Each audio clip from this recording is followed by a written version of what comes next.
Bonjour à tous, bienvenue à ce point de presse du 9 octobre 2014. Je commence en vous signalant, si vous ne l'avez pas tous vu, la nomination hier en Conseil des ministres du nouveau SGDSN, le nouveau secrétaire général de la Défense et de la Sécurité nationale, Louis Gauthier, qui succède donc à Francis Delon.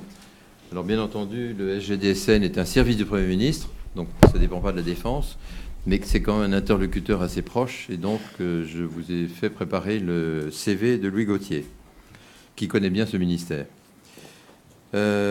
Sinon, nous n'avons pas d'invité cette semaine, et donc je vais attaquer tout de suite l'actualité en commençant par l'agenda du ministre. Je reviens sur le voyage aux États-Unis dont je vous avais parlé la semaine dernière. Donc vendredi et samedi dernier, le ministre de la Défense était aux États-Unis. Il a été successivement à Washington et puis à New York pour voir l'ONU. À Washington, tout d'abord, il a rencontré son homologue, le secrétaire d'État à la Défense, Chuck Hagel, et la conseillère à la sécurité nationale de la Maison-Blanche, Madame Susan Rice. Ces entretiens, et je vous les synthétise, je ne vais pas faire la différence entre les deux, ces entretiens ont permis de mieux cerner les convergences de vues, notamment, bienvenue, sur la situation en Irak, où une bonne compréhension sur les actions menées contre Daesh et la coordination efficace des membres de la coalition ont été saluées. Je vous rappelle que la France intervient non pas seule, mais au sein d'une coalition. Ces échanges ont également permis de constater une analyse commune des deux pays concernant la crise libyenne, en procédant aussi à l'échange d'informations sur le sujet. Le ministre et ses interlocuteurs américains ont examiné enfin les moyens de prolonger la coopération déjà mise en place sur l'ensemble de la bande sahélo-saharienne et dont le cadre actuel est reconduit. Il fonctionne bien et on continue. Jean-Yves Le Drian s'est rendu ensuite au siège de l'ONU à New York, où il a rencontré le secrétaire général de l'ONU, Ban Ki-moon, ainsi que M. Hervé Latsous, qui est, comme vous le savez, son adjoint en charge des opérations de maintien de la paix, ce qu'on appelle les OMP. L'action des forces françaises en soutien aux opérations de maintien de la paix de l'ONU, aussi bien au Mali qu'en Centrafrique, a été saluée par le secrétaire général et par M. Latsous. Lundi 6, lundi dernier, le ministre a été à Bru pour poser la première pierre d'un nouvel espace d'expertise cyber de haute sécurité. On vous en avait parlé la semaine dernière. Un espace de plus de 10 000 m² qui accueillera 250 experts à DGA Maîtrise de l'information, DGA MI. Et donc, ça se passe à Bru, BRUZ, en Ille-et-Vilaine. Dans son discours au personnel de la DGA, le ministre s'est réjoui des résultats plus que significatifs déjà obtenus en 6 mois, 6 mois seulement après le lancement du pacte cyberdéfense, dont on avait parlé ici. Le ministre a rappelé que l'expertise technique de la DGA dans la conduite des programmes complexes est unique en France et en Europe. C'est donc un atout important pour le ministère. C'est une chance pour la France. En un mot, nous travaillons ici pour la souveraineté nationale. Il y a aussi des places au premier rang. Bienvenue. Dans la foulée de cette pose de première pierre, le ministre s'est rendu à Coët-Quidan, aux écoles de Saint-Cyr-Coët-Quidan, qui sont donc dans la même région. Et il a rencontré les équipes qui venaient de terminer l'exercice DEFNET 2014, exercice dont on vous a longuement présenté le déroulé ici, donc je ne vais pas y revenir.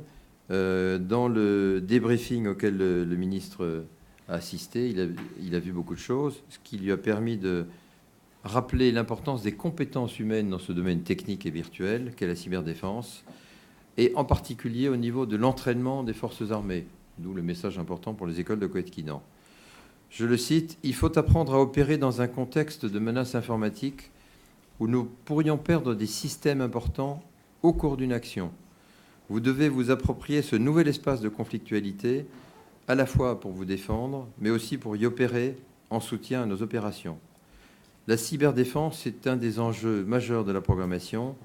Le ministre a même parlé à ce sujet, c'était important qu'il le dise dans un milieu militaire, de 4e armée. Les risques concernant le démantèlement ou la pénétration de nos systèmes informatiques sont de plus en plus réels. C'est une menace contre le fonctionnement de notre pays Demain, a dit le ministre, il y aura 4 armées, terre, air, mer et cyber. Donc c'est un message qu'il a dit l'autre jour à la télévision, dans l'émission RTL, le Grand Jury. C'est un message qu'il a redit en visitant Saint-Cyr-Coët-Quinan. C'est un message maintenant permanent. La cyber est une nouvelle dimension de la défense. Mardi 7 dans la matinée, le ministre s'est rendu à Lorient où il a présidé la cérémonie militaire marquant le 100e anniversaire des combats de Dixmude. Il s'est rendu à cette occasion à bord du BPC, le Dixmude. Dixmude, je vous rappelle, c'est dans le nord, en Belgique. Donc c'est bien dans le nord. Et c'était des combats à terre, mais faits par les fusiliers marins. Donc c'est un hommage particulier à la marine. Et dans la foulée, le ministre a donc inauguré, en début d'après-midi, le musée de tradition des fusiliers marins sur la base des fusiliers marins de Lanester à Lorient, que je vous invite à visiter.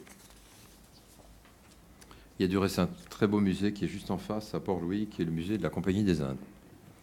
Mais ça n'a rien à voir. Mardi 7 octobre, dans l'après-midi, le ministre a été auditionné pour la 2e fois par la Commission défense et des forces armées de l'Assemblée nationale. Je vous avais dit que quand il a été auditionné le 1er octobre sur le projet de loi de finances, il n'avait pas eu le temps de répondre à la totalité des questions et s'était engagé à revenir. C'est ce qu'il a fait. Il a donc pu faire le tour de toutes les questions des députés sur ce projet de loi de finances. Mercredi 8, hier soir, le ministre a accueilli à l'hôtel de Brienne les médaillés, les sportifs militaires de haut niveau qui sont des blessés de guerre et qui viennent de participer aux Jeux Invictus Games de Londres, dont on a parlé ici même. Le ministre a reçu ces blessés médaillés en compagnie du secrétaire d'État Kader Arif. C'est une moisson de médailles qu'il a saluées. Ce sont 20 médailles, dont de mémoire 8 or, 8 argent et 4 bronzes, qui ont été remportées par 18 athlètes au cours de ces compétitions internationales, et ce qui a permis de classer la France, qui avait une petite délégation, au 4e rang des pays en compétition. Donc c'est un effort considérable, c'est un esprit que le ministre a salué, c'est un succès qui prouve aussi la dynamique de la politique du ministère en matière de réinsertion des blessés par le sport. On vous en a parlé au moment de l'opération des rencontres militaires RMBS blessés sport, qui se sont passées à Bourges, qui était un peu le pendant français d'Invictus Games.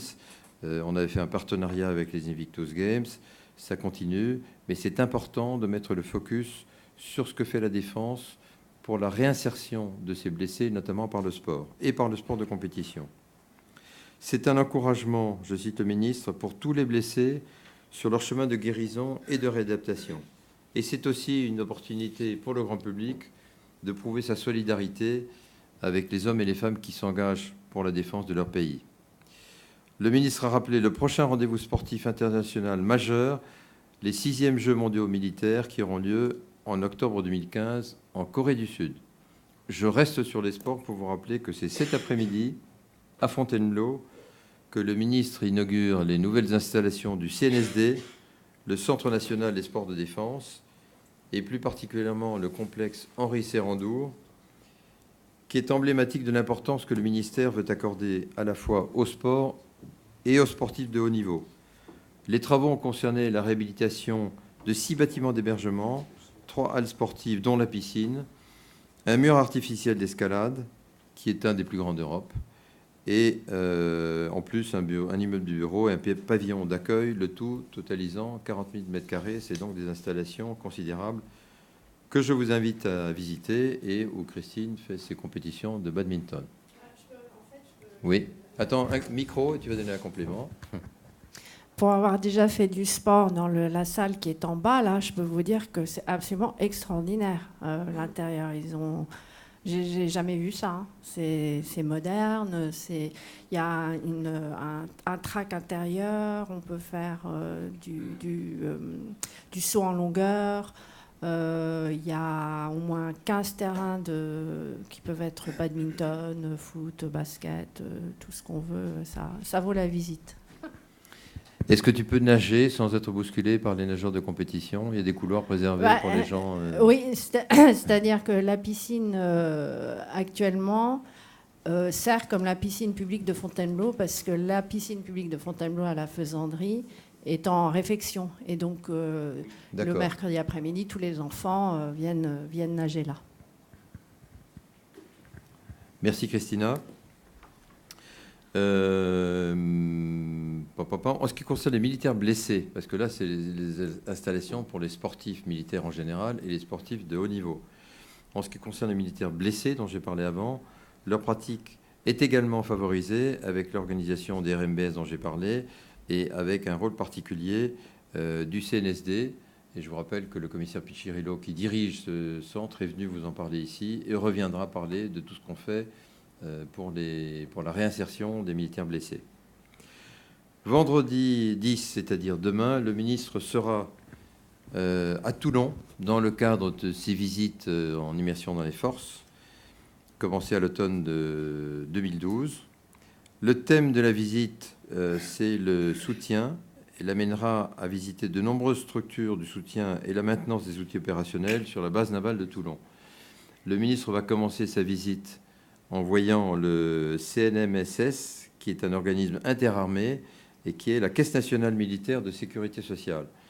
Ensuite, il verra le service logistique de la marine, le centre de restauration Titan, le site industriel du bassin Vauban, et il verra également la frégate antiaérienne Cassard, qui est actuellement en ATM, arrêt technique majeur.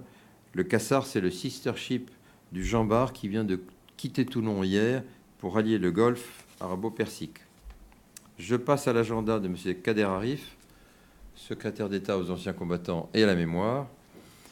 Kader Arif, le mercredi 8, c'est-à-dire hier, a rencontré Fred Moore, le colonel Fred Moore, figure bien connue de vous tous et des historiens en particulier, compagnon de la Libération, actuellement délégué national du Conseil national des communes compagnons de la Libération. Donc c'est lui qui porte les traditions des compagnons de la Libération. Hier également, hier après-midi, Kader Arif était présent à Palaiseau, au sein du campus de l'école polytechnique, pour inaugurer le monument aux polytechniciens morts pour la France. Depuis sa création en 1794, près de 2000 élèves de l'école polytechnique sont tombés au champ d'honneur.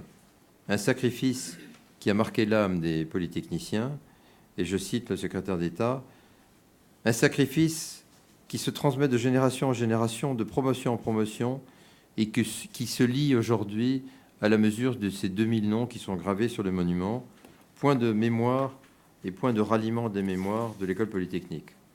Donc les polytechniciens, ce n'est pas seulement des ingénieurs dans des laboratoires ou des patrons dans l'industrie, c'est aussi des gens qui ont combattu et qui ont donné beaucoup. Jeudi 9, aujourd'hui, M. Kader Arif est au congrès de l'Union française des associations de combattants et victimes de guerre, à l'espace Reuilly, dans le 12e arrondissement, et il leur présente le projet de loi de finances. Et demain, c'est à Brive-la-Gaillarde que le secrétaire d'État présentera le projet de loi de finances devant l'Association nationale des anciens combattants et amis de la résistance, réunis pour leur congrès annuel. Il assistera ensuite à une cérémonie d'hommage aux résistants et aux martyrs morts pour la France et la liberté à Tulle. Enfin, lundi 13, M. Kader Arif prendra la parole au dîner organisé par la Fondation du sport Henri Serrandour en soutien aux blessés de guerre. Je passe à l'actualité du ministère. Hier, à la Maison de la Chimie, certains d'entre vous y étaient, se sont déroulées les 20e rencontres parlementaires de la Défense. Présidé par les parlementaires Nicolas Baïs, vice-président de la Commission de la Défense nationale et des Forces armées, Christophe Guillotot, président du groupe d'études Industrie de défense, et Gwendal Rouillard, secrétaire de la Commission de la Défense nationale. Cette édition s'intitulait « L'outil industriel de la défense, un enjeu d'avenir pour nos territoires ». Les participants, les parlementaires, les industriels, le délégué général pour l'armement, Laurent Collet-Billon, le directeur chargé des affaires stratégiques, Philippe Herrera, et le chef d'état-major de l'armée de l'air, le général Mercier, ont pu échanger sur l'outil industriel de la défense dans un contexte national et international chargé. Bienvenue à Rhodes. Les participants ont souligné l'importance d'une BITD européenne, une base industrielle et technologique de défense, européenne solide, et ils ont émis des propositions pour préparer l'avenir, évoquant notamment la société de projet qui a été proposée par le ministre de la Défense la semaine dernière, bonjour Pierre, à l'occasion de sa présentation du PLF à la Commission Défense. Mercredi prochain, 15 octobre, la BDIC, la Bibliothèque de documentation internationale contemporaine, et le Musée de l'Armée proposeront ensemble, à partir du 15 octobre et pour 100 jours, une exposition qui s'intéresse à la manière dont les contemporains de la guerre ont vu, perçu et représenté le front pendant la durée du conflit. Cette expo s'appelle donc Vue du front, représenter la Grande Guerre, et c'est pour la première fois la possibilité de voir un tableau d'ampleur des représentations artistiques de la guerre par ceux qui l'ont vécu. Parmi les 500 pièces représentées, dont beaucoup sont l'œuvre de soldats, d'anonymes, il y a aussi des œuvres d'artistes connus, tels que les frères Nash, Otto Dix, Guillaume Apollinaire, Anselmo Bucci, Fernand Léger, et des toiles d'artistes envoyés en mission au front, dont Félix Vallotton, avec certaines toiles très impressionnantes, Édouard Vuillard et George Scott. Je n'ai vu pour l'instant que ce dépliant que vous avez, donc vous voyez les toiles en tout petit. Je pense que c'est intéressant, je pense qu'il y aura un beau catalogue, et je trouve que l'initiative est très intéressante, notamment pour tous les artistes connus qui ont été au front et qui ont peint la guerre. Cette collection est donc une exceptionnelle mise en perspective de la Grande Guerre, notamment grâce aux prêts de collections privées et d'institutions françaises, dont l'Historial de la Grande Guerre de Péronne, dont le Musée national d'art moderne, ainsi que de plusieurs grands musées européens, dont l'Imperial War Museum de Londres et le Deutsches Historisches Museum de Berlin. Donc c'est une collection, c'est une exposition qui est assez exceptionnelle parce qu'elle rassemble des œuvres qui n'ont jamais été vues ensemble. Vous avez donc les dossiers de presse et je vous invite à y aller nombreux. Je passe à l'actualité marine et même aéronautique navale cette semaine concernant le Rafale. J'appelle le commandant Piéton qui va revenir sur l'annonce faite mardi dernier du rétrofit au standard F3 du premier Rafale Marine standard F1. Commandant, vous avez la parole. Oui, donc le premier Rafale qui avait été stocké après la mise en service dans une version F1, donc uniquement RR, au début des années 2000, a été réceptionné et transféré à Landivisio le 7 octobre. Donc ça fait passer le parc en ligne de Rafale Marine de 27 à 28. Et en 2014, au total, donc la marine aura reçu 3 Rafale F3-9. Je rappelle qu'à l'horizon 2017, ce seront au total 42 Rafale marine, Rafale Acros, qui équiperont nos forces. Voilà, donc je peux rappeler les caractéristiques, mais vous les connaissez, c'est celle du standard F3. Et pour illustrer tout ça, on va vous passer un petit clip.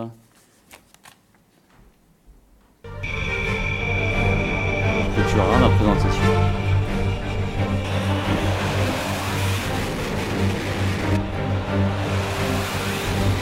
Alors pour les spécialistes, ils remarquent en haut de la dérive à l'arrière un équipement qui permet de recaler la centrale à inertie qui, en dehors du train d'appontage renforcé de la crosse, est aussi un élément caractéristique de la version marine du Rafale.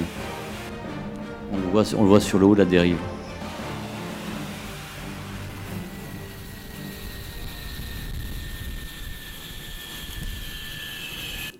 Voilà, je vous remercie. Merci, commandant. Je cède la parole au colonel Jaron pour la partie opération. Mon colonel.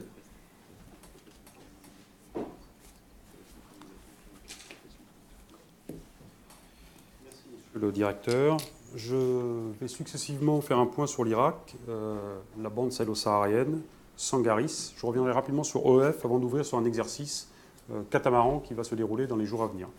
Donc je commence par l'opération Chamal opération que vous connaissez bien, qui a débuté le 15 septembre, comme vous le voyez sur cette planche, et qui a bien pour objectif de fournir un appui aérien aux forces armées irakiennes dans leur lutte contre les groupes Daesh, un appui à la demande du gouvernement irakien.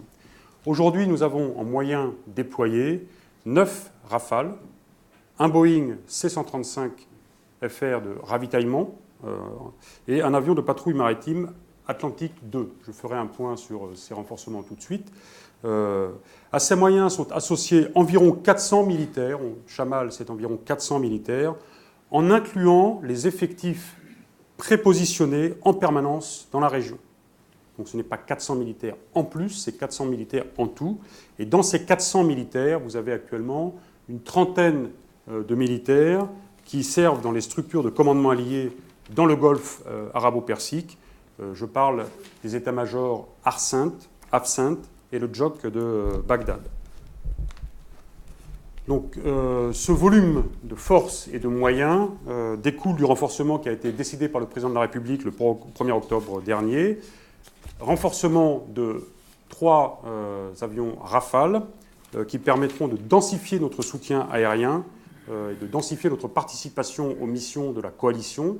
Nous devrions, et nous allons maintenant être sur un rythme de 2 patrouilles de 2 Rafales par jour, avec une capacité éventuellement de marquer un effort particulier ponctuellement. Là encore, je reviens sur ce thème qui est essentiel. Nous sommes bien dans une logique de coalition. La France participe à hauteur de 9 Rafales à une mission qui est prise en compte par plusieurs nations qui apportent une capacité aérienne à l'ensemble de la coalition.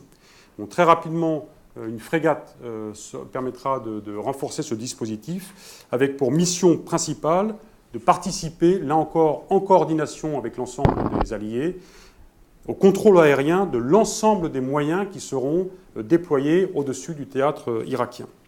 Alors, 3 Rafales sont arrivés le 5 octobre dernier, et le 6 octobre, il y a eu appareillage de la frégate Jean Bart. Je vous montre quelques images de ces départs. Le commandant Pientot reviendra plus spécifiquement sur l'apport de la frégate Jean Bart.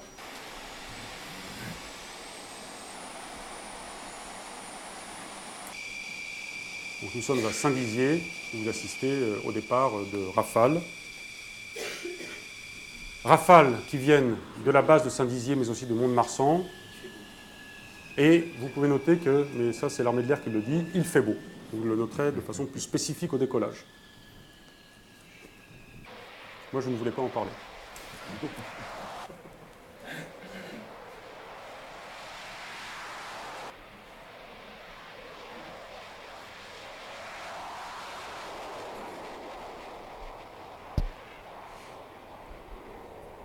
Donc voilà pour le renfort aérien, et vous avez le 6 octobre le départ du Jean Bart de Toulon.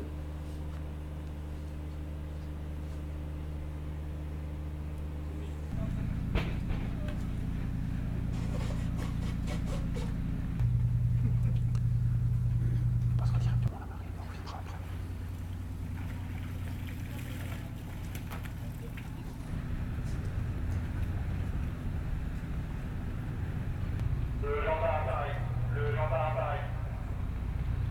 Voilà, donc c'est confirmé, le Jean Bart appareil, c'est eux-mêmes qui le disent. Et je laisse le commandant Piaton vous en parler, car il en parlera vraisemblablement beaucoup mieux que moi. On est là, commandant. Donc le colonel Jaron a énoncé les raisons pour lesquelles le Jean Bart est déployé. Donc le Jean Bart est un bâtiment j'en ai parlé un petit peu la semaine dernière, un bâtiment de défense aérienne équipé pour ses missions de lutte antiaérienne d'un système ancien d'origine américaine, le SM-1MR, mais également de 24 missiles aériens de très courte portée Mistral et d'une tourelle de 100 mm antiaérienne. Dans le domaine pour ses missions de lutte anti-navire, c'est une frégate qui, je le rappelle, escorte le porte-avions ou un groupe amphibie. Il est équipé de 8 missiles anti-navires, Mermer 40, Exocet, ce sont des Block 3. Il est, depuis le remplacement dans les années 90 du Lynx qui était à son bord par le Panther, équipé donc d'un Panther de lutte anti-navire. Dans l'opération, donc dans le cadre de l'opération Chamal, comme ça vient d'être évoqué, il jouera le rôle un peu de tour de contrôle flottante. Et il travaillera en coordination, comme l'a dit le colonel Jaron, avec nos alliés, grâce en particulier à son radar SMART, qui lui permet de détecter à longue distance des aéronefs et d'en assurer le contrôle. Et puis également grâce à sa liaison 16, qui lui permet de s'intégrer au réseau allié. Voilà, donc c'est un outil qu'on verra donc à nouveau dans cette zone où la marine entretient par le contrat opérationnel que lui assigne l'état-major des armées en permanence une frégate. Et voilà. Et il est parfaitement interopérable, bien sûr, le Jean-Bart, avec les moyens de la marine, de l'armée de l'air, bien évidemment, et les moyens de nos alliés. J'en ai terminé sur ce point. Merci. Merci, commandant. Pour terminer sur Chamal, je reviens juste sur le bilan des missions de la semaine écoulée. Nous avons effectué 8 patrouilles de reconnaissance armée. Alors quand je parle de patrouilles, c'est que 2 Rafales ont décollé systématiquement, donc 16 missions, 8 patrouilles de 2 Rafales. En tout, cela fait 26 patrouilles depuis le 15 septembre. Il y a eu 3 missions dédiées au renseignement qui ont été effectuées par l'ATL2. Et en tout, il y a eu 11 missions effectuées de cette nature depuis le 15 septembre. Et cette semaine, il y a eu 5 missions de ravitaillement. Les 19 missions de ravitaillement ont été effectuées depuis le 15 septembre. Donc les missions, vous le voyez, sont quasi quotidiennes en ce qui concerne l'appui aérien ou le renseignement de la part des Rafales. En moyenne, les appareils volent 7 heures à l'occasion de chaque mission et effectuent entre 4 et 5 ravitaillements. Les missions de la TL2 durent en moyenne 10 heures à chaque fois avant un retour sur base. Comme vous le voyez sur cette planche, le 2 octobre, les chasseurs ont effectué leur première reconnaissance de nuit, ce qui a donné lieu à cette photo prise au-dessus de Bagdad. Voilà pour l'opération Chamal. Je répondrai à vos questions si vous le souhaitez. J'en viens maintenant à l'opération Barkhane. Donc une opération Barkhane, le point de situation de la semaine s'établit ainsi. Une semaine qui a été globalement calme dans la zone d'action de Barkhane, donc la totalité de la zone, avec des tensions qui se concentrent toujours essentiellement dans la zone nord du Mali, où les groupes armés terroristes poursuivent leurs actions de harcèlement. Mardi soir, vers 18h, à Kidal, donc nous sommes au Mali, au-dessus de Gao, entre Gao et Tessalit, le camp de la MINUSMA, sur lequel se trouve également un détachement de liaison et d'observation, d'appui d'observation français. Donc ce camp a été touché par des tirs indirects, très vraisemblablement de mortiers, mais nous sommes en train de regarder de façon très précise de quel type d'armement il s'agissait, mais tirs indirects. Donc 6 impacts. Le détachement français n'a pas été touché, et vous le savez, les Sénégalais ont perdu un homme du fait de ces tirs. Alors ces actions sont liées à cette logique de harcèlement dont je vous parle depuis quelques semaines, dans laquelle s'inscrivent les GAT, les groupes armés terroristes, essentiellement depuis l'été. On voit bien qu'ils tentent de réinvestir une zone dont ils ont été chassés, et que nous sommes, nous, naturellement, engagés contre ce mouvement.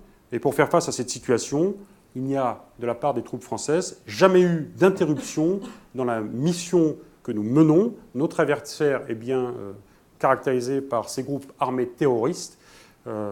Et nous avons affaire à un adversaire, entre guillemets, vivant, c'est-à-dire qui s'adapte à des situations et qui nécessite que nous nous adaptions également pour pouvoir le chasser de sa zone et le combattre comme nous le faisons depuis le début de l'opération Serval et comme nous le faisons maintenant dans le cadre d'une opération qui est beaucoup plus large, l'opération Barkhane. Nous considérons que ce problème ne peut être traité qu'à partir du moment où nous avons une vision qui est transfrontalière et non pas une vision ciblée uniquement sur un pays.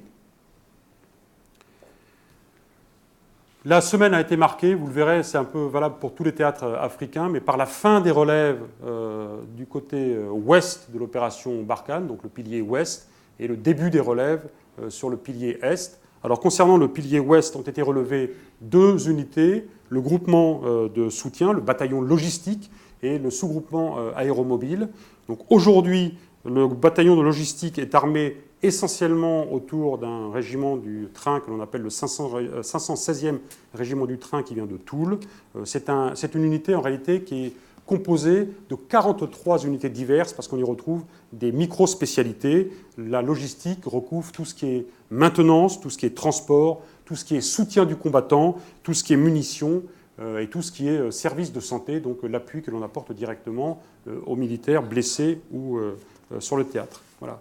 Alors très rapidement, pour schématiser le poids de la logistique de l'opération Serval, je reviens sur l'opération Barkhane, je reviens sur le bilan du bataillon logistique qui vient de quitter son mandat après 4 mois de mandat. 1 840 000 km parcourus de la frontière algérienne jusqu'à la Côte d'Ivoire, puisque vous savez que nous nous appuyons sur le port de... aidez-moi, la capitale m'échappe à l'instant, Abidjan. Nous nous appuyons sur le port d'Abidjan pour avoir des flux logistiques depuis la métropole. Donc 1 840 000 km parcourus.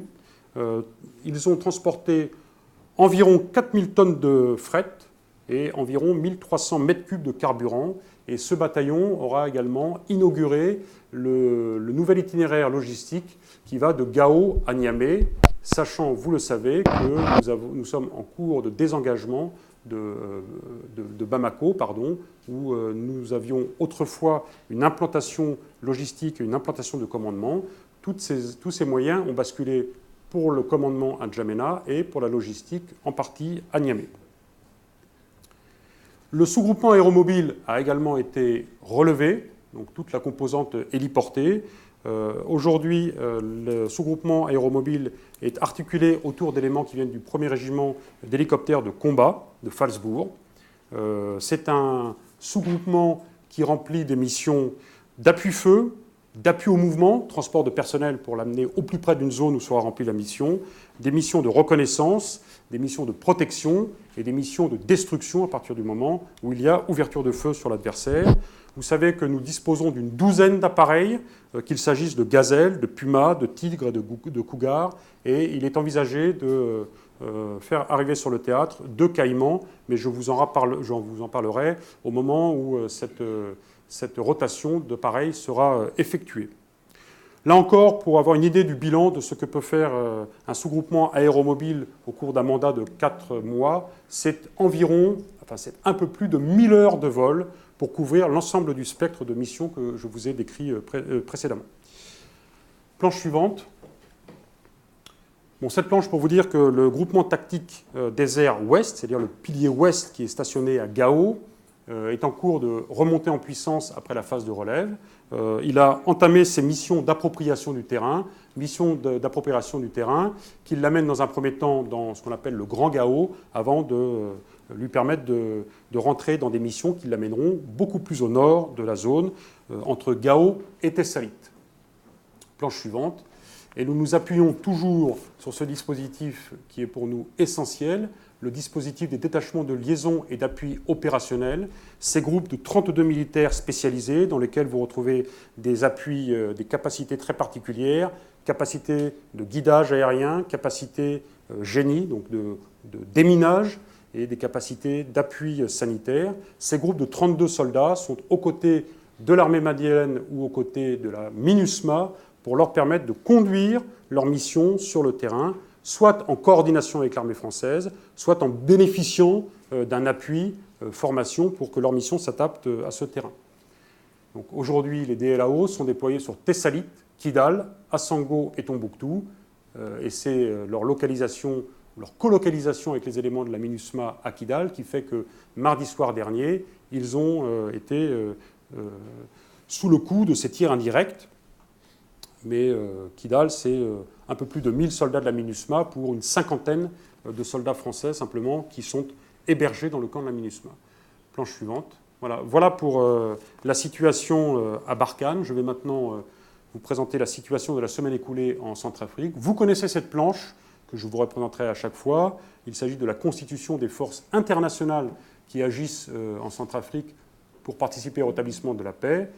Toujours un effectif d'une enveloppe de 2000 pour Sangaris, un peu moins de 7000 pour la MINUSCA et 700 pour EUFOR RCA. L'idée est de voir ici grandir les effectifs de la MINUSCA avant le moment venu de voir diminuer les effectifs de Sangaris de façon proportionnelle. Nous sommes aujourd'hui dans une logique, mais je reviendrai un peu plus en détail après, nous sommes dans une logique de plus en plus d'appui à l'engagement de la MINUSCA. Donc ce sera la MINUSCA qui devra en prendre en compte les missions et Sangaris sera là pour appuyer, en fonction des besoins, le déroulement de cette mission. Planche suivante, vous avez là le dispositif de la force Sangaris avec ses deux piliers tactiques, un groupement tactique interarmes, c'est-à-dire un gros bataillon d'infanterie qui est centré sur Bangui et qui est capable d'agir dans le corridor nord de la RCA, je vous montrerai la carte juste après, et toujours un groupement tactique qui est, lui, plutôt à l'est, dans le triangle Sibut, Dekoa, Bambari. Planche suivante.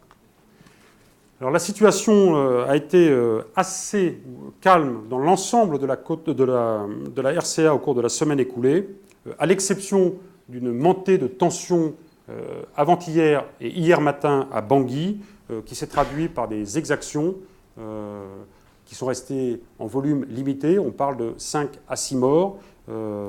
Maintenant, il nous est, très difficile de caractériser ces exactions. C'est la MINUSCA qui était au contact de cette situation de tension. Nous étions en soutien. Et aujourd'hui, nous ne savons pas si nous avons eu affaire à des tensions intercommunautaires ou à un système de règlement de compte entre différents mouvements présents à Bangui. Revenez en arrière, s'il vous plaît. Quelques points particuliers. Nous nous sommes désengagés de la ville de Boda, où nous avions maintenu une présence depuis le début du mois de décembre. Vous savez que la ville de Boda est caractérisée par la présence d'une forte communauté musulmane qui est au contact d'une communauté chrétienne. Il y a eu longtemps de très vives tensions à Boda et la présence de Sangaris a permis de maintenir sur place cette communauté musulmane qui souhaitait rester à Boda. Aujourd'hui, nous avons transféré, depuis le 3 octobre, nous avons transféré notre mission de protection à la MINUSCA, qui s'appuie également dans ce travail de protection sur les forces de sécurité intérieure de la Centrafrique. Le camp Montfort était cette semaine à Bossangoa pour établir un bilan du système de gouvernance et de sécurité mis en place tant par la MINUSCA que par les forces centrafricaines. Pourquoi était-il là-bas et pourquoi ce bilan ? Tout simplement parce que, considérant qu'aujourd'hui la situation est stable, nous allons très vraisemblablement, dans les jours à venir, quitter Bossangoa pour nous recentrer sur Bangui et nous mettre en capacité de réaction rapide au profit de la MINUSCA. Et vous voyez bien se dessiner l'esprit de la mission qui sera celle de la force Sangaris en RCA. Et puis, je vous ai laissé ce triangle ici. C'est notre point de préoccupation. Sibut, Dekoa, Bambari, vous êtes là sur les lignes de tension entre le monde ex-Seleka et le monde anti-Balaka, et au centre des tensions également entre ex-Seleka. C'est également une zone dans laquelle sont présents un certain nombre de membres de la communauté Peul, et nous sommes concentrés sur cette zone de tension pour éviter tout affrontement. C'était notre zone de préoccupation, cela reste aujourd'hui encore notre zone de préoccupation. Planche suivante. Cette planche, simplement pour vous dire qu'il y a eu une relève à Bangui, et c'est le début des relèves de la force Sangaris. Relève du 16e bataillon de chasseurs par le 1er régiment d'infanterie. Là encore, un bilan, pour vous donner une idée, des 120 jours d'engagement d'un bataillon français à Sangaris. C'est un peu plus de 1000 patrouilles à pied pour assurer la protection de la population centrafricaine. Et lors des déplacements en tout point au nord de la RCA principalement, c'est un peu plus de 350 000 km parcourus pour réaliser des missions en dehors de Bangui. Ce détachement va transiter, le détachement qui se désengage, va transiter par un SAS avant de rentrer en France, un SAS de décompression qui, cette fois-ci, se déroulera à Dakar. Les forces que nous des engageants d'Afrique sont maintenant accueillis sur ce SAS de Dakar qui offre exactement les mêmes capacités que PAFOS. C'est le même standard. La durée de présence dans le SAS est exactement la même. L'idée est bien de permettre aux soldats de décompresser avant de rentrer en métropole. C'est pour ça que toutes les troupes présentes en Afrique ne transitent pas par ce SAS, transitent celles qui ont été confrontées à des situations que nous jugeons plus dures que d'autres. Très, très concrètement, les troupes désengagées de Centrafrique passeront par ce SAS. Les troupes désengagées de la mission Barkhane ne transiteront pas systématiquement par le SAS. Voilà, planche suivante. J'en viens maintenant au bilan du déploiement opérationnel de la fin de mission OEF de la frégate Courbet. La frégate Courbet était engagée dans cette mission depuis le 4 août. Elle sera désengagée le 13 octobre, donc je vous en parle un peu en avance de phase. La frégate Courbet agissait au sein de la Task Force 150, donc Task Force 150 qui est une des composantes de la mission OEF. La Task Force 150 est centrée principalement en mer Rouge et dans le golfe d'Oman. Vous savez qu'il y a en tout dans la mission OEF 3 Task Force. La Task Force 150, dont je viens de vous parler, mer Rouge, golfe d'Oman. La Task Force 152 qui, elle, opère dans le golfe arabo-persique. Et puis une Task Force nommée Task Force 57, qui regroupe tous les moyens de patrouille, tous les moyens de patrouille maritime qui œuvrent au profit de la 150 ou de la 152. Alors la présence d'un bâtiment de la Marine nationale au sein d'EF est pour nous quelque chose de très important. D'une part parce que nous sommes tournés vers cette lutte contre tous les mouvements de piraterie qui pourraient alimenter les groupes armés terroristes, d'une part, et d'autre part parce que, vous le savez, nous sommes là dans une zone d'intérêt stratégique qui est majeure pour la France. Donc le Courbet quittera la zone le 13 octobre. Planche suivante. Et je termine, et je n'en parle que très rapidement avant de céder la parole et à la Marine nationale et à l'armée de terre, par un exercice interarmé et interallié qui se déroulera du 13 au 26 octobre 2014 en Méditerranée. C'est un exercice extrêmement important qui qui vise exactement à entraîner une force expéditionnaire interalliée à conduire un assaut amphibie, c'est-à-dire un assaut à partir de la mer vers la terre. C'est une mission qui va nous permettre de réaliser cet entraînement très spécifique, mais surtout de travailler en interallié. Nous serons en particulier avec les Britanniques présents dans cette mission, enfin les Britanniques seront présents avec nous. C'est un point absolument essentiel qui s'inscrit dans la logique du CGF dont je vous ai parlé à plusieurs reprises et qui composante tactique est en train de monter en puissance et qui permettra à terme de disposer d'une capacité franco-britannique d'agir dans des conditions d'extrême urgence en déployant une force à terre appuyée par des moyens maritimes et aériens. Pour revenir sur les deux composantes qui seront en jeu dans cette mission, je vais céder la parole d'abord au commandant Piaton, puis à l'armée de terre. Donc au colonel Louis Ferrand. Merci. Donc, comme l'évoquait le colonel Jaron, donc le catamaran est un exercice, c'est une préparation opérationnelle qui va consister à exécuter une opération amphibie en Méditerranée de grande ampleur dans un contexte expéditionnaire, c'est-à-dire réalisée par une force interarmée projetée loin de ses bases et sans le support d'une nation hôte. Alors pourquoi ? Parce que la plupart des centres d'intérêt où une telle force est susceptible d'intervenir se trouvent dans une bande grosso modo de 200 km à partir d'une côte où se situe 90% de la population mondiale. Donc c'est une capacité que nous maintenons et que nous entretenons. Les opérations, le rythme de tels exercices est à peu près trisannuel. Il se trouve que le rythme des opérations réelles ne permet pas tout à fait de maintenir cette cadence. Donc cette année a lieu catamaran. L'autre objectif qu'a évoqué également le colonel Jaron, c'est la montée en puissance de la CJEF, Combined Joint Expeditionary Force, qui découle des accords de Lancaster House pour constituer une force franco-britannique. Voilà, donc là je pense que la planche suivante montre où ça va se dérouler. Ça va donc bien se dérouler en Méditerranée. Il y aura 2 phases. Une phase du 13 au 19 octobre, donc à partir de lundi prochain, qui verra la montée en puissance de la force et l'exécution des opérations amont, j'y reviendrai. Et la deuxième phase, qui est l'assaut amphibie lui-même, qui sera conduit du 19 octobre au 26 octobre sur les côtes, la côte autour de Saint-Raphaël. Et l'assaut lui-même aura lieu dans la nuit du 19 au 20 octobre, conditions météo permettant, qui sont toujours un facteur essentiel dans ce type d'opération, comme dans les autres, mais particulièrement dans ce type d'opération.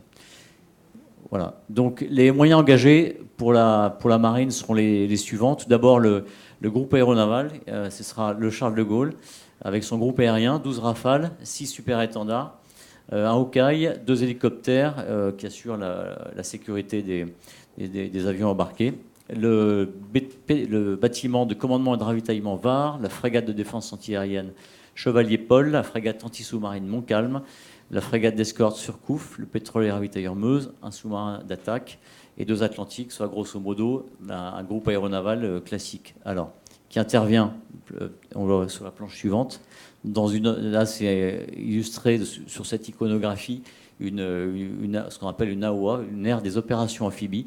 Le porte-avions intervient en amont pour s'assurer de la maîtrise de l'espace aérien et maritime et réduire la menace, qui permet ensuite d'avoir le rapport de force permettant à la force terrestre de débarquer. En général, on estime ce rapport sous taux contrôle de 3 pour 1, en notre faveur, bien sûr.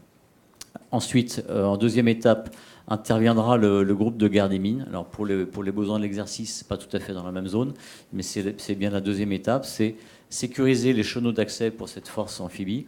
Donc ce sera voilà, et ils interviennent à ce stade pour sécuriser l'accès. Donc les moyens sont ceux qui étaient précédemment évoqués, essentiellement une force de garde mine. Et ensuite, troisième composante, le groupe amphibie lui-même, composé des BPC Tonnerre, Mistral, du TCD Sirocco, qui a un rôle particulier, j'y reviens juste après, de 2 engins de débarquement amphibies et de 4 chalands de transport de matériel. Voilà. Donc cette force intervient au moment donc pour la projection elle-même, par les moyens soit de la marine, c'est les EDAR, les engins de débarquement amphibies, soit ceux de l'armée de terre avec leurs hélicoptères de manœuvre. Je mentionne le rôle particulier du TCD Sirocco puisqu'il embarque les forces avancées, et les forces avancées, c'est principalement les forces spéciales qui interviennent, elles également en amont, pour participer à la maîtrise de l'espace terrestre, cette fois-ci avant l'opération amphibie elle-même. Donc, je laisse le colonel Louis Fer présenter les moyens terrestres. Merci, bonjour à toutes et à tous. Alors, petite vue de cette affaire pour l'armée de terre. D'abord, souvenez-vous, ou rappelez-vous, il y a un peu plus de 70 ans, la 9e division d'infanterie coloniale débarquait en Provence et allait ensuite s'emparer de Toulon. Donc 70 ans après, c'est la 9e brigade d'infanterie de marine, qui est l'héritière de la 9e DIC, qui rejoue un peu cette affaire. Comme vous le voyez, elle a 2 groupes et un sous-groupement. Au total, environ 900 personnes engagées sur cette affaire, et puis un nombre conséquent d'hélicoptères. Pour nous, un exercice comme ça, il y a trois volets principaux. Le premier volet, c'est la capacité à mener un assaut dans la profondeur avec nos hélicoptères. Donc ça, c'est quelque chose d'intéressant à travailler, bien évidemment. Le deuxième volet, pour nous, c'est également le fait que pour la première fois, on va faire participer des VBCI à un exercice amphibie. Voilà. Donc ce sont des VBCI du 2e RIMA. Ça n'a pas encore été joué, et donc on va profiter de l'occasion. Le troisième volet également, c'est tout ce qui est coordination des feux et coordination dans la 3e dimension. Pourquoi ? Parce que de cet exercice catamaran, avec donc un débarquement des troupes terrestres, je reprends mes lunettes, je ne suis pas écrit assez gros, le 19 octobre sur les plages de Fréjus et Saint-Raphaël, ensuite progression vers Canjuers, soutien des troupes depuis la mer, et le 26 octobre, nous passerons à un autre exercice qui s'appelle l'exercice TOL et dont on vous reparlera très prochainement. Gros exercice qui sera mené de façon à faire de la coordination 3D, appui-feu, etc., qui engagera également le lance-roquette unitaire. Voilà. Mais on vous en reparlera la semaine prochaine. Dernier petit point, on n'en parle jamais, mais j'en parle forcément parce que je suis un peu partie prenante, ou je l'ai été.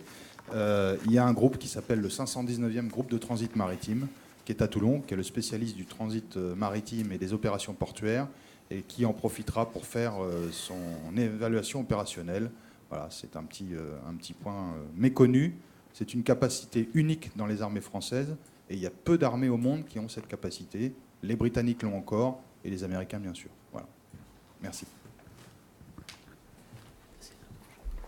Je termine juste pour vous dire que on peut passer à la planche suivante, que le contact presse, c'est l'ancienne de vaisseau Loustono, qui est assis derrière, tiens, levez-vous, voilà, qui, si vous le souhaitez, peut vous orienter pour un contact, et notamment un Media Day qui sera organisé le 20 octobre. Voilà, et puis pour profiter d'éventuelles opportunités d'embarquement lors de ce déploiement. Et les contacts, sinon, c'est ceux du Sherpa Marine habituel que vous voyez. Je vous remercie. Vous pouvez revenir 2 planches en arrière simplement pour reprendre le dispositif. Voilà. Alors je ne peux que vous inviter à aller vers ce Media Day parce que vous avez ici un exercice d'abord qui va mobiliser beaucoup de moyens et qui est un véritable exercice interarmé. Et ce que vous pourriez voir à cette occasion, dans les mécanismes en fait, est très très proche de ce que nous pourrions faire en cas d'opération réelle. Exercice interarmé, vous voyez l'ensemble des composantes présentes. Il se trouve que là, la partie air sera représentée par des appareils qui décollent depuis le Charles de Gaulle. Il pourrait y avoir une composante air qui décolle d'une base aérienne à proximité et qui fait qu'il y aurait terre, air, mer et aviation présents dans la manœuvre. Ce qui est très important aussi, on vous a parlé également des forces spéciales, c'est de voir la totalité des moyens qui sont mis en œuvre, avec un moment qui est toujours très intéressant à observer, c'est le passage de commandement. La première partie de ces affaires-là est sous commandement de la Marine nationale, qui lance l'assaut amphibie, et il y a toujours une phase extrêmement délicate, qui est la phase de passage de ce commandement, avec la récupération de la totalité des responsabilités et de la conduite de l'opération par l'armée de terre, à partir du moment où nous estimons qu'une tête de pont suffisamment solide a été développée à terre. Donc exercice qui va se dérouler à partir de la semaine prochaine et qui sera extrêmement intéressant pour nous en termes de qualification et pour vous en termes de compréhension de nos mécanismes. Voilà. Je termine simplement pour vous parler des activités du SEMA qui, cette semaine, en début de semaine, lundi, a reçu les sportifs de haut niveau de la défense. Vous savez qu'il y a 88 sportifs qualifiés de sportifs de haut niveau de la défense et qui appartiennent à une équipe qui est appelée Armée de champions. Le SEMA a rencontré lundi après-midi le sergent Martin Fourcade, qui est double médaillé de Sochi. Et puis, dans la soirée, il a rencontré l'équipe de biathlon. Pour lui, c'était extrêmement important d'avoir ce contact. Vous savez qu'il attache une énorme importance à la dimension sportive du militaire. 2, il estime qu'au-delà de la capacité d'encaisse que cela développe chez le militaire, il y a une vraie communauté de valeurs entre un sportif de haut niveau et un militaire, que l'on parle d'engagement, que l'on parle de don de soi-même, d'esprit d'équipe, chose extrêmement forte, et puis de discipline et de rigueur, sans lesquels un haut sportif ne pourrait pas atteindre ses objectifs, sans lesquels non plus un militaire ne pourrait pas conduire son action. C'est bien le message qu'il a fait passer à ces sportifs, à qui il demande de rayonner au profit des armées, de faire connaître cet engagement qui est le leur et qui est très similaire à celui du militaire qui est engagé en opération. Et bon, ce qui est très intéressant, c'est que ces jeunes sportifs ont vraiment été à l'unisson des paroles que portait un militaire qui est juste un peu plus ancien qu'eux. Cet après-midi, le SEMA sera présent à Fontainebleau pour l'inauguration du CNSD. C'est vraiment la pierre qui nous permet à la fois d'entraîner ces sportifs de haut niveau, mais surtout de former nos moniteurs de sport qui ensuite se retrouveront dans les unités de l'armée de terre, de la marine et de l'aviation, et qui nous permettront d'aguerrir nos soldats pour développer cette capacité d'encaisse qui seule permet à un soldat de faire face aux opérations. Voilà. Et en début de semaine, le SEMA quittera la France pour se rendre à Washington. J'en ai terminé. Merci. Merci, mon colonel. Est-ce que vous avez des questions? Oui, Jean-Marc. Oui, sur catamaran, est-ce qu'on peut savoir déjà peut-être ce qu'on fera le 20 si on vient, parce que c'est pas utile de laisser durer le suspense. Et puis vous présentez ça comme un exercice interallié, mais enfin, sauf à ce que j'ai survolé trop vite le dossier de presse, on voit 2 modestes chasseurs de mines tripartites, c'est quand même pas l'Alpha et l'Oméga de la Royal Navy. Et puis il y a un pays que vous appelez SL, alors c'est quoi? C'est la Slovénie, c'est sur la planche qu'on a vue tout à l'heure. On a vu IT, ça j'ai compris, c'est l'Italie sans doute. Il y a UK, ça doit être la Grande-Bretagne, et SL, c'est donc là Slovénie. la Slovénie. Slovénie, pardon. D'accord. Alors, concernant le caractère interarmé, il ne se lie pas à travers les moyens déployés, mais la présence d'officiers britanniques, en particulier, qui seront avec nous. Et comme je vous le disais, ce qui est, les savoir-faire, en fait, nous les partageons. Ce qui est extrêmement important, ce sont ces phases de conduite de la manœuvre navale, puis de conduite de la manœuvre terrestre, et cette phase de transition entre les deux. Et là, si vous voulez, le fait d'associer des officiers britanniques aux officiers français fait que nous développons réellement nos capacités interalliées qui font que demain, si les troupes françaises sont engagées sous commandement britannique, les mécanismes qui sont les nôtres seront partagés par nos alliés et vice-versa. Et juste pour la journée du 20, je ne sais pas, je te laisse la parole, peut-être que tu as le détail. La question, c'est qu'est-ce que vous allez faire le 20 ? C'est ça, ouais, si on vient. Si vous venez. Je peux laisser l'enseignant de Solustono vous détailler un peu la manip. On va lui donner un micro et il va vous expliquer. Et ce sera la nuit du débarquement, comme j'ai expliqué tout à l'heure, donc le lendemain de la phase à terre. Oui, bonjour. Donc, en fait, le 20 octobre, ce sera donc la nuit du débarquement. Et le 20 octobre au matin, on a prévu de vous accueillir directement sur la plage du débarquement, donc la plage qui a servi au débarquement en 1944, notamment. Donc, c'est la plage de Saint-Égulphe. Donc, on a prévu d'observer les manœuvres amphibies directement sur la plage, puis après de transférer toutes les personnes sur le BPC Tonnerre pour un peu observer le fonctionnement d'une force à la mer, puis une visite du BPC, un transfert vers le porte-avions Charles de Gaulle pour observer les catapultages et les appontages, le rôle du porte-avions Charles de Gaulle au sein de cette force expéditionnaire, et un transfert en hélicoptère Puma, normalement, vers la base de hier, vers 17h le soir. Et j'ai une question complémentaire sur la RCA. Où en est le déploiement du VBCI? Est-ce que vous avez dû renforcer ce déploiement ou est-ce que vous avez dû remplacer des véhicules qui auraient eu des soucis? Le VBCI en RCA. Oui, le déploiement du VBCI a été initié il y a plusieurs semaines déjà et nous sommes maintenant à totalité des 16 qui devaient être déployés, présents en RCA. Combien, pardon ? 16. Et vous n'avez pas eu de perte sur ces véhicules? Non. Question? Oui.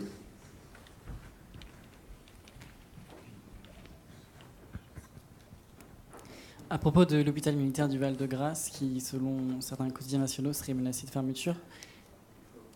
À propos du Val-de-Grâce, qui, oui, selon certains quotidiens nationaux, serait menacé de fermeture, est-ce qu'il y a des annonces prévues par le ministère dans les jours, les mois à venir?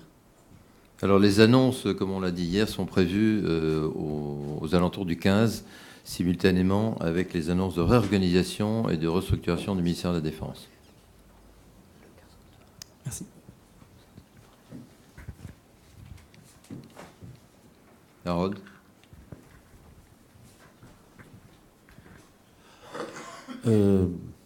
J'ai eu vent d'un raid aérien français sur Kobané. Ce n'est pas confirmé, mais ce que je voulais... Donc, voilà. C'est pas vraiment confirmé, effectivement. D'accord. Est-ce qu'il est prévu qu'on fasse de la reconnaissance sur la Syrie? Pas de l'attaque, mais de la reconnaissance. Aujourd'hui, la totalité des missions conduites par la France le sont au-dessus de l'Irak. C'est le cadre politique qui n'a pas changé. D'accord. Mais si je parle aux politiques, je leur dirais de ne pas me renvoyer sur vous. Il faut demander aux politiques. Pour l'instant, le cadre politique, c'est nous intervenons sur le territoire irakien à la demande du gouvernement irakien.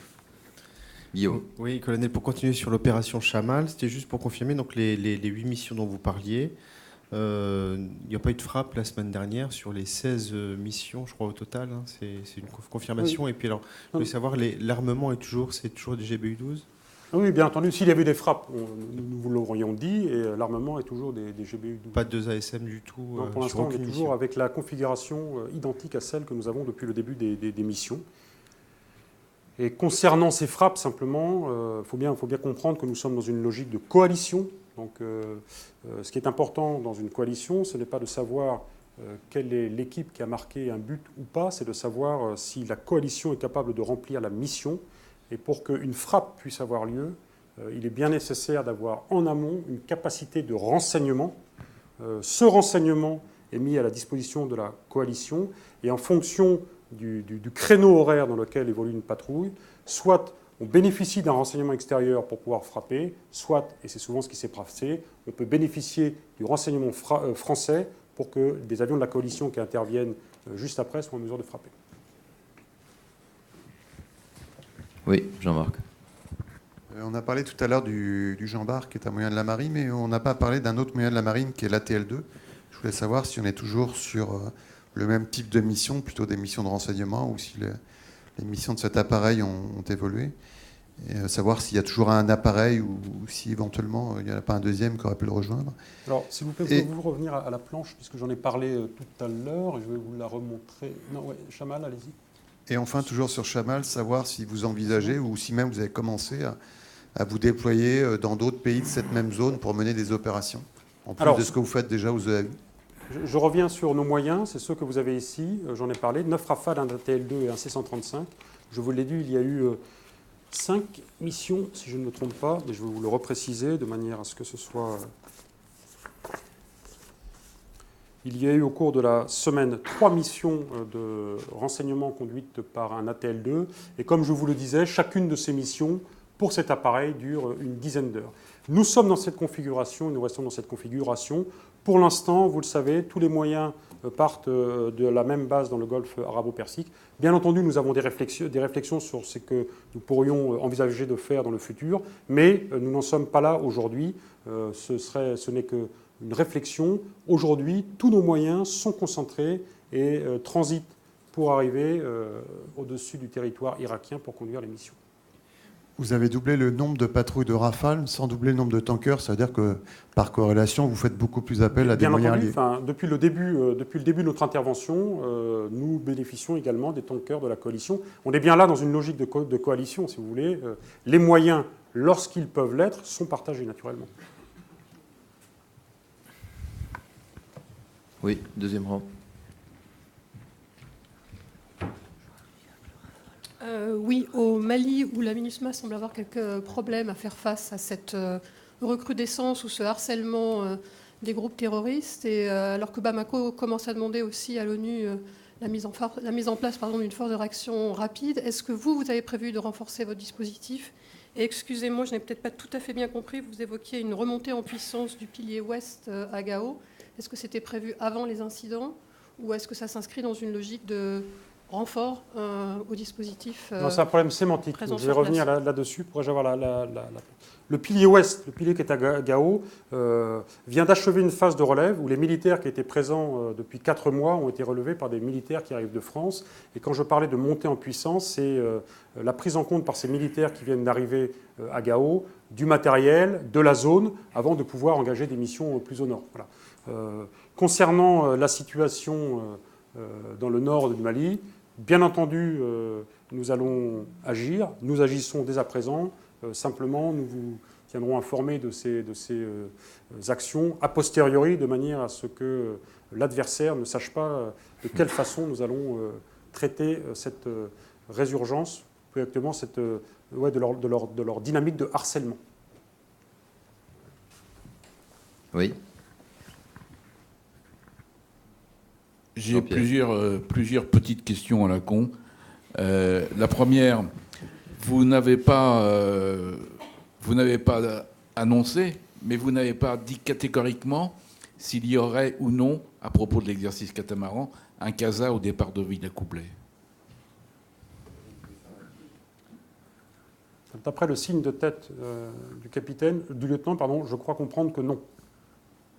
Donc le point de rendez-vous sera sur la plage. C'est ça? En maillot de bain. Comme Jean-Marc posait la question, est-ce qu'on ira, est-ce qu'on n'ira pas? Voilà, donc, la réponse. Deuxième petite question. Ça fait un moment qu'on n'a pas vu le général Barrera. Il n'est pas malade? Non, il est là, mais il bouge. Nous sommes interchangeables. Et si tu veux, la prochaine fois, c'est lui qui fait le point et c'est moi qui irai me balader. Il bosse, il travaille, il est là. Je te rassure. Troisième question, je n'ai pas osé la poser lorsque le général Pontiès est venu nous présenter son opération, mais j'ai un peu honte de ne pas avoir osé. La question est la suivante. 750 hommes pour l'opération européenne, commandée par un général de division ou un général de brigade. Est-ce que ce n'est pas un peu disproportionné? En fait, pour répondre à cette question, il faut être général de division. Donc, j'aurais donné mal. Vous auriez dû lui poser la question. Ce qu'il faut prendre en compte, c'est, là encore, mais je vais répondre à sa place, je vais me risquer, c'est pas tant le volume déployé que lorsque vous êtes dans une logique européenne, toute la dimension politico-militaire de l'engagement. Et le général Pontiès, lui, est vraiment tourné vers le dialogue permanent avec les autorités politiques européennes pour accompagner cette mission, bien faire comprendre quel est l'emploi des forces et puis rendre compte très régulièrement de ces emplois sur le terrain. Voilà. Après, effectivement, que vous ayez 750 ou plus, le niveau de commandement ne changerait pas, mais en réalité, quand vous traitez avec l'ensemble des nations européennes, c'est bien ce niveau qui est nécessaire pour faire une interaction entre le politique et le militaire. Jean-Pierre Pontiès avait répondu lui-même que dans son travail quotidien, il s'adresse non pas à une autorité européenne, mais à tous les représentants des pays européens. Donc c'est un travail politique de haut niveau, il faut un général de division. J'avais bien entendu. Et le colonel Jaron s'en est très bien sorti, là. Merci. Et puis une dernière question. Alors, le général Rachmadou avait dit, promis juré, j'annoncerai les restructurations avant mon départ. Il est parti, ce n'est pas venu. Puis ça devait être annoncé en septembre. Et puis maintenant, on dit que ça sera pour le 15 octobre, mais ça risque fort encore d'être prolongé. Non, je ne demande pas des révélations, je voudrais savoir vraiment où est-ce que ça bloque. Est-ce que c'est des questions d'aménagement du territoire, par exemple? Des questions d'aménagement du territoire, enfin bref, de politique locale. Alors tout est évidemment lié à l'aménagement du territoire. En l'occurrence, il ne t'a pas échappé qu'il y avait un CEMAT qui partait et qu'il y avait un suivant qui arrivait et qu'il fallait un minimum de temps pour qu'il prenne connaissance des dossiers et qu'il puisse prendre lui-même la décision, parce que c'est quand même lui qui allait la porter. Donc on n'est pas du tout en retard. Et la date du 15 qu'on a donnée hier, c'est celle qu'on tiendra. Et donc il y aura une annonce de restructuration le 15. Pardon ? Bonne question. Et je ne sais pas sous quelle forme. Si conférence de presse, je ne sais pas encore. Oui ? Oui, bonjour, j'ai deux questions. La première concerne le Mali et l'aggravation de la situation au nord. Si je vous ai bien écouté, vous avez dit qu'il n'y avait pas eu d'interruption de la mission. Donc comment vous expliquez la résurgence du phénomène? Première question concernant le Mali. La seconde, à propos de la fin de la mission du Courbet, si je vous ai bien écouté, vous parlez du fait que la lutte contre la piraterie pourrait alimenter, des mouvements terroristes. Est-ce que c'est une supposition ou est-ce que ça s'appuie sur des faits vérifiés? Alors, je vais commencer par le Courbet. Vous savez que la mission OEF est une mission qui est très ancienne et qui a été tournée vers la lutte contre les mouvements terroristes en Afghanistan. On sait que c'est une zone de trafic potentiel et le fait d'avoir des bâtiments présents à la mer permet, à défaut de juguler totalement ce trafic, d'exercer une vraie pression pour que des flux logistiques, s'ils s'exercent, soient réduits. Il y a eu des actions qui ont révélé la présence de trafic d'armes en particulier. Je n'ai pas en tête d'actions qui ont été réalisées, sachant que là encore vous êtes dans une coalition, il n'y a pas que la France qui participe, il faudra regarder le bilan d'EF depuis le début et sur la totalité des nations qui ont été engagées. Je ne l'ai pas, je peux faire avec vous ce travail, mais bien entendu que c'est une zone d'intérêt majeur. Votre question portait sur le Nord Mali. Il faut bien comprendre que lorsque nous sommes dans des opérations de guerre, vous êtes face à un adversaire qu'il ne faut pas mépriser, dans la mesure où il est doté lui aussi d'intelligence, il a des objectifs, il essaye de manœuvrer. C'est donc un corps vivant face auquel vous êtes confronté, et il n'y a jamais de fin définitive de l'action, mais une action dans la durée qui vise à réduire sa liberté d'action et réduire sa capacité de s'installer dans un sanctuaire qui l'amènera à terme à disparaître ou à ne plus vouloir s'implanter dans ce sanctuaire. Aujourd'hui, nous voyons ressurgir une logique de harcèlement parce que ce corps vivant qui est notre adversaire tente de manœuvrer pour reprendre pied. Là encore, dans une logique de combat, très naturellement, en réaction, nous sommes également à la manœuvre pour lui dénier cette liberté d'action et lui porter les coups qui seront nécessaires pour mettre fin à ses ambitions. Mais est-ce que c'est juste une question d'évolution de tactique ou si aussi une question de mouvement et de déplacement d'hommes dans toute cette zone Ce sont les deux. Et quand vous parlez de mouvement, vous voyez bien quelle est la différence entre Serval, qui était une action qui était tournée au sein de frontières sur une zone donnée et qui ne nous permettait pas d'embrasser la totalité de la problématique.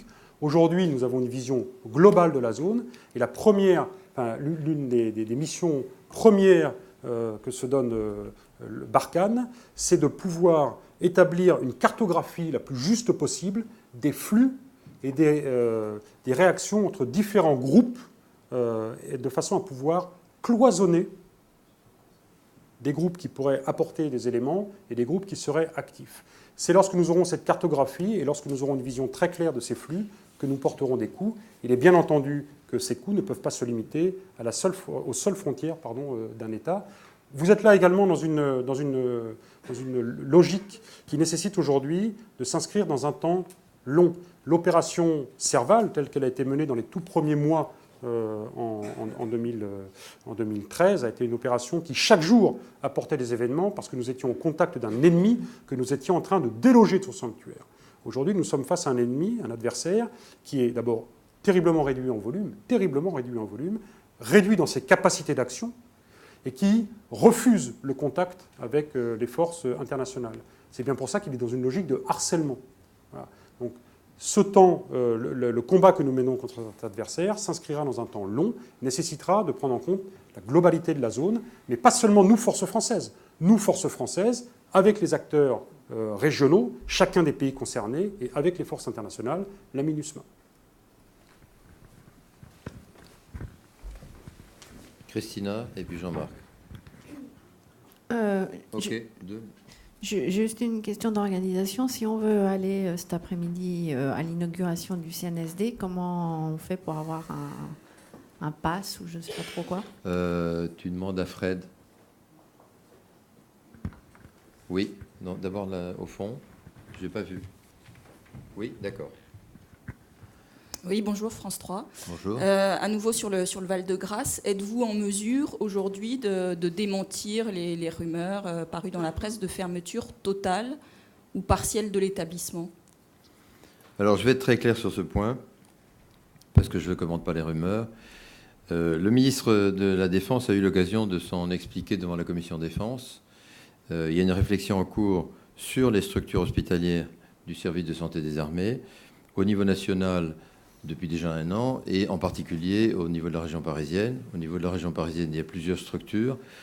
Pour maintenir en état opérationnel ces structures, ça demande des investissements lourds. En contexte budgétaire, c'est difficile. La réflexion qui se fait sur l'articulation optimale de ces moyens n'est pas terminée d'une part, et d'autre part, il ne vous a pas échappé qu'il y a une politique de rapprochement du service de santé des armées et des structures du ministère de la Santé, notamment pour la coopération du tissu hospitalier, en particulier en ce qui concerne le travail de proximité et la médecine urgentiste. Et par conséquent, toute décision qui pourrait être prise par le ministère de la Défense ne le sera pas de façon unilatérale, mais suppose une coopération avec le ministère de la Santé, avec Assistance publique Hôpitaux de Paris, donc une concertation entre tous les acteurs de la carte parisienne. Ce que je peux vous dire en tout cas de façon très nette, c'est qu'aucune capacité d'accueil, aucune capacité de soins des établissements militaires ne sera supprimée en région parisienne. Et pour la décision finale, donc je vous ai dit, ça suppose une concertation des arbitrages, elle sera annoncée normalement pour le 15. Jean-Marc? C'est mes 3 dernières questions, c'est promis. Alors, pour faire suite aux questions de la semaine dernière, je crois que le colonel Jaron avait prévu de nous parler des relèves de commandeurs outre-mer. Donc s'il peut le faire, j'en serais ravi. Sur l'Ukraine, apparemment, l'envoi de drones, c'est un sujet qui a également avancé depuis la semaine dernière. Donc est-ce qu'il est possible d'y revenir, savoir si on envoie ou pas finalement les moyens qui ont été prépositionnés à Marseille? Et enfin, sur la Guinée et les moyens que le service de santé français aurait pu envoyer sur place, qu'en est-il? Parce que alors, je ne sais pas s'il y a aujourd'hui des personnels du service de santé des armées, mais apparemment on en cherche pour des relèves Donc quand on relève, en général, c'est qu'on a déjà envoyé des personnels. Ou alors peut-être que les prospections qui sont faites dans les hôpitaux du service de santé des armées ne sont pas exactes. Je n'ai pas d'éléments sur votre dernière question. Concernant la première question, je crois que je ne pourrais pas vous ravir.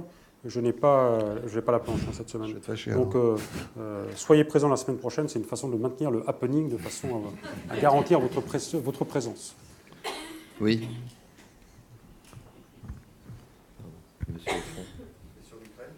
Et sur l'Ukraine, c'est ce qui vous avait été expliqué la semaine dernière. C'est un dialogue politique pour l'instant entre l'OSCE d'un côté, l'Allemagne et la France de l'autre côté. Ce dialogue politique est toujours en cours.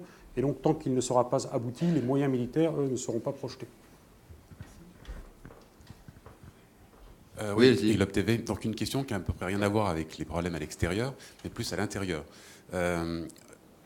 Ebola, un certain nombre d'experts s'attendent à voir le virus apparaître en France dans les semaines qui viennent.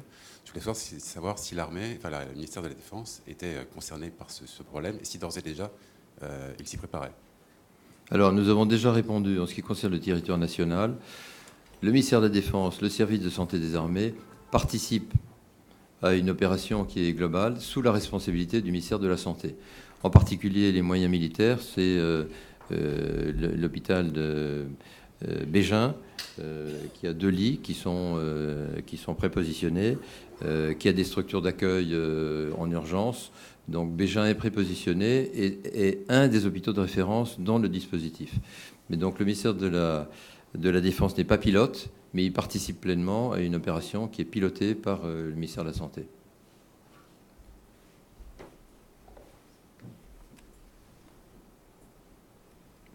Plus de questions, une fois, 2 fois. Merci à tous, je vous souhaite une excellente journée. On fait l'échange, voilà. Perception du badge après. Chantal.